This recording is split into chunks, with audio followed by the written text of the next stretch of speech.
ദൈവ തിരുനാമത്തിന് മഹത്വമുണ്ടാകട്ടെ.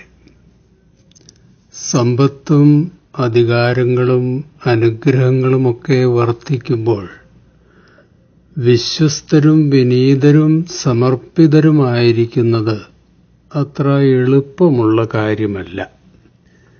ദൈവം സമ്പത്തും പ്രശസ്തിയും സ്ഥാനമാനങ്ങളും നൽകി അനുഗ്രഹിക്കുമ്പോഴാണ് പലരിലും മറഞ്ഞുകിടക്കുന്ന അഹങ്കാരവും ധിക്കാരവും സങ്കുചിത മനോഭാവവും സ്വാർത്ഥതയും ക്രൂരതയുമൊക്കെ പുറത്തു വരുന്നത്. ദൈവത്തിൽ നിന്ന് വലിയ അനുഗ്രഹം ലഭിച്ചപ്പോൾ അഹങ്കരിച്ചു വീണുപോയവർ ബൈബിളിൽ അനവധിയാണ്. ഉദാഹരണം 1 ശിംശോൻ, ഉദാഹരണം 2 ശലോമോൻ.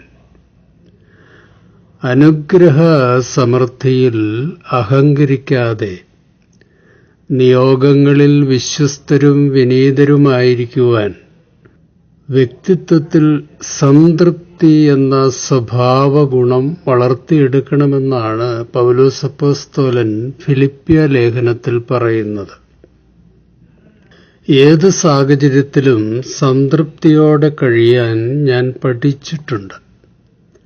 താഴ്ചയിലിരിപ്പാനും സമൃദ്ധിയിൽ ഇരിപ്പാനും എനിക്കറിയാം. തൃപ്തനായിരിക്കാനും വിശന്നിരിക്കാനും സമൃദ്ധിയിലിരിപ്പാനും ബുദ്ധിമുട്ട് അനുഭവിക്കുവാനും ഞാൻ ശീലിച്ചിരിക്കുന്നു. എന്നെ ശക്തനാക്കുന്നവൻ മുഖാന്തരം ഞാൻ സകലത്തിനും മതിയാകുന്നു. ഏത് സാഹചര്യത്തിലും സംതൃപ്തിയോടെ കഴിയാൻ ഞാൻ പഠിച്ചിട്ടുണ്ട് എന്നാണ് പൗലോസ് അപ്പോസ്തലന്റെ സാക്ഷ്യം. സംതൃപ്തി സ്വാഭാവികമായി വളർന്നുവരുന്ന ഒരു സ്വഭാവമല്ല. പഠിച്ചും പരിശ്രമിച്ചും ദൈവകൃപയിൽ ആശ്രയിച്ചും വളർത്തിയെടുക്കേണ്ട ഒരു വിശിഷ്ട സ്വഭാവ ഗുണമാണ്. അനുഗ്രഹ സമൃദ്ധിയിൽ സമർപ്പിതരായി വിനയമുള്ളവരായി ജീവിക്കുന്നതിൻ്റെ 4 ആത്മീയ മർമ്മങ്ങൾ 1 തീമോത്തിയോസ് 6-ാം അധ്യായത്തിൽ അപ്പോസ്തലൻ പറയുന്നുണ്ട്. ഒന്നാമത്തേത് ധനസമൃദ്ധി അഹങ്കാര മനോഭാവത്തിന് കാരണമായേക്കാം എന്നതാണ്. ഈ പ്രലോഭനത്തിൽ വളരെ സൂക്ഷിക്കണമെന്ന് അപ്പോസ്തലൻ ഉപദേശിക്കുന്നു. തീമോത്തിയോസ് 6-ാം അധ്യായം 9-ാം വാക്യം. ധനികരാകുവാൻ ആഗ്രഹിക്കുന്നവർ പരീക്ഷയിലും കെണിയിലും കുടുങ്ങുകയും മനുഷ്യർ സംഹാരനാശങ്ങളിൽ മുങ്ങിപ്പോകുവാൻ ഇടവരുന്ന മൗഢ്യവും ദോഷകരവുമായ പല മോഹങ്ങൾക്കും ഇരയായി തീരുകയും ചെയ്യുന്നു. ജീവിത വിജയവും സമൃദ്ധിയും ദൈവം തരുമ്പോൾ ജഡത്തിലെ ഈഗോ തലപൊക്കും. എല്ലാം എൻ്റെ കഴിവുകൊണ്ട് നേടിയതാണെന്ന അഹങ്കാര ചിന്തയുണ്ടാകും. പഴയ നിയമത്തിലെ നെബൂഖദ്നേസർ രാജാവ് ഒരിക്കൽ തന്റെ ധനസമൃദ്ധിയിലും പ്രതാപത്തിലും അറിയാതെ അഹങ്കരിച്ചുപോയി. ദാനിയേൽ പ്രവചനം 4-ാം അധ്യായം. 12 മാസം കഴിഞ്ഞ് ബാബിലോണിലെ രാജകൊട്ടാരത്തിന്റെ മട്ടുപ്പാവിൽ ഉലാത്തുമ്പോൾ രാജാവ് പറഞ്ഞു, എന്റെ രാജകീയ മഹത്വത്തിനു വേണ്ടി രാജമന്ദിരമായി എന്റെ മഹാപ്രഭാവത്താൽ ഞാൻ നിർമ്മിച്ചതല്ലേ ഈ മഹത്തായ ബാബിലോൺ. ഇത് പറഞ്ഞപ്പോൾ തന്നെ രാജാവിന്റെ അഹങ്കാരത്തിന്റെ മേൽ ദൈവത്തിന്റെ ന്യായവിധി വന്നു. അദ്ദേഹത്തിന്റെ മനസ്സിന്റെ താളം തെറ്റി മൃഗതുല്യനായി ഭൂമിയിൽ മൃഗത്തെ പോലെ ജീവിക്കുവാൻ തുടങ്ങി.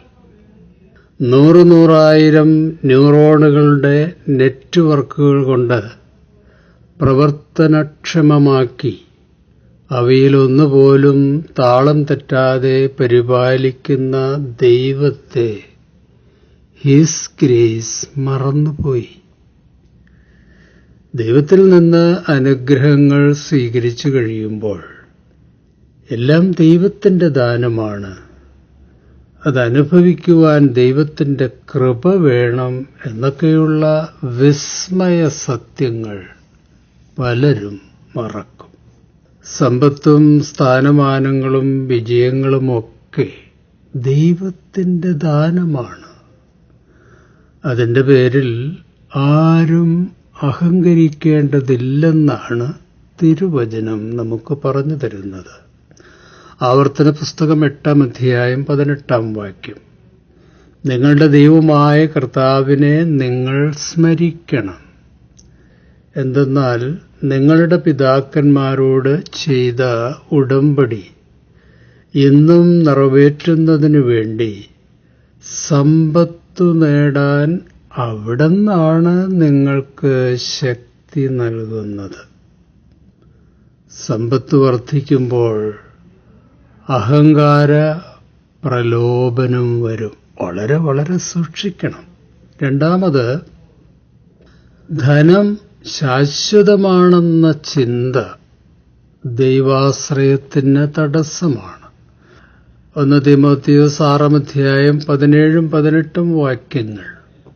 ഈ ലോകത്തിലെ ധനവാന്മാരോട് ഉന്നത ഭാവം കൂടാതെ ഇരിപ്പാനും നിശ്ചയമില്ലാത്ത ധനത്തിലല്ല, നമുക്ക് സകലവും ധാരാളമായി അനുഭവിപ്പാൻ തരുന്ന ദൈവത്തിൽ ആശ വയ്പ്പാനും ശ്രദ്ധിക്കണമെന്ന് പഠിപ്പിക്കണം. സമ്പത്ത് മൂലം ലഭിക്കുന്ന സ്ഥാനമാനങ്ങൾ, ജനപ്രശംസ, ഹൈ റേറ്റിംഗ് തുടങ്ങിയവയൊക്കെ ശാശ്വതമാണെന്ന അപകട ചിന്ത പലരിലും ഉണ്ടാകും. സമ്പത്ത് വരുവാനും പോകാനും നിമിഷങ്ങൾ മതി. നമ്മുടെ വരവ് ചെലവുകൾ എല്ലാം ഡിവൈൻ ബാങ്കിന്റെ നിയന്ത്രണത്തിലാണ്. ധനമെന്നും നിലനിൽക്കുന്നതാണെന്ന മൗഢ്യചിന്ത പലരിലും അഹങ്കാരമുണ്ടാക്കാറുണ്ട്.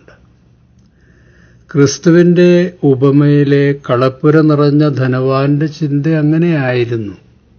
കളപ്പുര അവന്റെ വിഗ്രഹമായി തീർന്നു. ദൈവത്തെക്കാൾ അധികം ആശ്രയവും ആസക്തിയും തന്റെ നേട്ടങ്ങളിലും സൗഭാഗ്യങ്ങളിലുമായി. അതുകൊണ്ടാണ് അദ്ദേഹത്തെ വിഡ്ഢിയായ ധനവാനെന്ന് കർത്താവ് വിളിച്ചത്. മൂന്നാമത്, ദൈവം നൽകുന്ന അനുഗ്രഹങ്ങൾക്ക് അക്കൗണ്ടബിലിറ്റി ഉണ്ട്. കണക്ക് ബോധിപ്പിക്കണം. എന്റെ സമ്പത്ത് കൊണ്ട് എനിക്കിഷ്ടം പോലെ എന്തും ചെയ്യാമെന്ന അഹങ്കാരം ദൈവനിഷേധമാണ്. സമ്പത്തും സമൃദ്ധിയും ദൈവം തരുന്നതാണ്. കൂടുതൽ ലഭിക്കുമ്പോൾ കൂടുതൽ അക്കൗണ്ടബിലിറ്റി ഉണ്ട് എന്ന കാര്യം ആരും മറക്കരുത്. 1 തീമോഥെയോസ് 6-ാം അധ്യായം 18-ാം വാക്യം. ധനവാന്മാർ സൽപ്രവൃത്തികളിൽ സമ്പന്നരും ദാനശീലരും ഔദാര്യമുള്ളവരും ആയിരിക്കണം. മത്തായിയുടെ സുവിശേഷം 25-ാം അധ്യായം 16-17 വാക്യങ്ങൾ. 5 താലന്ത് ലഭിച്ചവൻ ഉടനെ ചെന്ന് വ്യാപാരം ചെയ്ത് വേറെ 5 താലന്ത് സമ്പാദിച്ചു. അങ്ങനെ തന്നെ 2 താലന്ത് ലഭിച്ചവൻ വേറെ 2 കൂടി നേടി. കർത്താവിന്റെ ഈ ഉപമയിലെ ഈ 2 ദാസന്മാർ ശ്രേഷ്ഠരും കൂടുതൽ നിയോഗങ്ങൾക്ക് അർഹരുമായി. ദൈവത്തിൽ നിന്ന് അനുഗ്രഹം ലഭിച്ചവർ സേവനത്തിലൂടെ, ജീവകാരുണ്യ പ്രവർത്തനങ്ങളിലൂടെ അതിൻ്റെ ഓഹരി ദൈവത്തിന് തിരിച്ചു കൊടുക്കണം. കൂടുതൽ ലഭിച്ചവരോട് ആരും അസൂയപ്പെടേണ്ട കാര്യമില്ല. കാരണം അവർക്കതൊരു ബാധ്യതയാണ്. അവർ ദൈവം മുമ്പാകെ കൂടുതൽ കണക്ക് പറയേണ്ടവരാണ്. അല്പം ലഭിച്ചവരോട് അല്പം മാത്രമല്ലേ ചോദിക്കുകയുള്ളൂ. നാലാമത്, സമ്പത്തിൽ അമിതമായി ആശ്രയിക്കരുത്, അത് വിഗ്രഹമാക്കരുത് എന്നാണ് പൗലോസ് അപ്പോസ്തലന്റെ ഉപദേശം. 1 തീമോഥെയോസ് 6:17 ഈ ലോകത്തിലെ ധനവാന്മാരോട് ഉന്നത ഭാവം കൂടാതെ ഇരിപ്പാനും നിശ്ചയമില്ലാത്ത ധനത്തിലല്ല, നമുക്ക് ധാരാളമായി അനുഭവിപ്പാൻ തരുന്ന ദൈവത്തിൽ ആശ വയ്ക്കുവാനും ഉപദേശിക്കണം. ദൈവത്തിൽ ആശ വയ്ക്കുവാൻ, ദൈവതിരുനാമത്തിന് മഹത്വം ഉണ്ടാകും വിധം ദൈവം നൽകിയ അനുഗ്രഹങ്ങൾ നമുക്ക് തീർച്ചയായും ആസ്വദിക്കാം. പക്ഷേ അതിൽ അമിതമായി ആശ വയ്ക്കരുത്, ആശ്രയിക്കരുത്. അനുഗ്രഹദാതാവിനേക്കാൾ അനുഗ്രഹത്തിൽ ആശ്രയിക്കരുത്. ദൈവത്തേക്കാൾ അധികം ലോകം, ധനം ഒക്കെ ആസക്തിയായാൽ ദൈവത്തെ മറന്ന് ലോകത്തിൻ്റെയും ധനത്തിൻ്റെയും പിറകെ ഓട്ടം തുടങ്ങും. അത് പിന്നീട് ആസക്തിയാകും.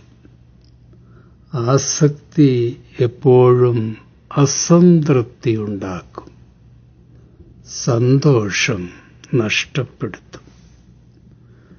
ധനികരാകുവാൻ ആഗ്രഹിക്കുന്നവർ എപ്പോഴും ശ്രദ്ധിക്കേണ്ട 4 കാര്യങ്ങളാണ് പൗലോസ് അപ്പോസ്തലൻ പറഞ്ഞു തരുന്നത്. 1. ധനസമൃദ്ധി അഹങ്കാര മനോഭാവത്തിന് കാരണമായേക്കാം. 2. ധനം ശാശ്വതമാണെന്ന ചിന്ത ദൈവാശ്രയത്തിന് തടസ്സമാണ്. 3. ദൈവം നൽകുന്ന അനുഗ്രഹങ്ങൾക്ക് അക്കൗണ്ടബിലിറ്റി ഉണ്ട്. 4. സമ്പത്തിൽ അമിതമായി ആശ്രയിക്കരുത്, അത് വിഗ്രഹമാകരുത്.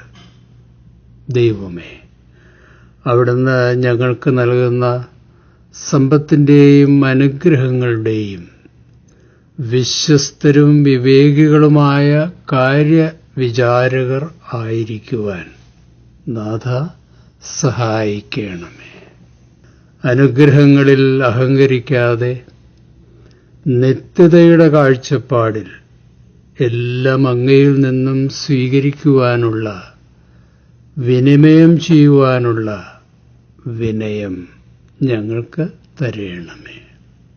ഞങ്ങൾക്ക് നൽകുന്ന അവസരങ്ങൾ, കഴിവുകൾ, പദവികൾ, സമ്പത്ത് എന്നിവയുടെ കണക്കുകൾ ഒടുവിൽ തിരുമുമ്പാകെ സമർപ്പിക്കേണ്ടതുണ്ട് എന്ന ചിന്ത ഞങ്ങളിൽ എപ്പോഴും ഉറപ്പിക്കണമേ.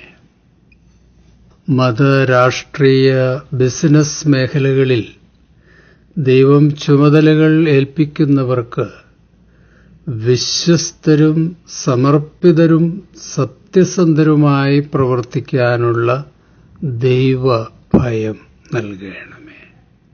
ജനങ്ങൾ നൽകുന്ന ടാക്സിൻ്റെയും വഴിപാടിൻ്റെയും സത്യസന്ധതയുള്ള കാര്യവിചാരകരായിരിക്കുവാനുള്ള ഉൾക്കാഴ്ചയും ദൈവഭയവും ചുമതലക്കാർക്ക് നൽകണമേ. സ്വർഗീയ ഓഡിറ്റിങ്ങിൽ ദുർവ്യയങ്ങളും അപഹരണവും കണ്ടാൽ ഡിവൈൻ വിജിലൻസ് 1-ന് 4 വീതം തിരിച്ചു പിടിക്കുമെന്നും തലമുറകൾ സമാധാനം പറയേണ്ടി വരുമെന്നുമുള്ള ജാഗ്രതയും ഉൾക്കാഴ്ചയും എപ്പോഴും കാര്യവിചാരകർക്ക് നൽകണമേ. ഒന്നും നേടിയതല്ല, ദൈവം തന്നതാണെന്ന തിരിച്ചറിവോടെ ജീവിക്കുവാനുള്ള വിനയവും സമർപ്പണവും നാഥ ഞങ്ങൾക്ക് നൽകണമേ. ക്രിസ്തുയേശുവിന്റെ വിസ്മയ നാമത്തിൽ അപേക്ഷിക്കുന്നു. കൃപയോടെ കേൾക്കണമേ. ശുഭാശംസകളോടെ എ പി ജോർജച്ചൻ.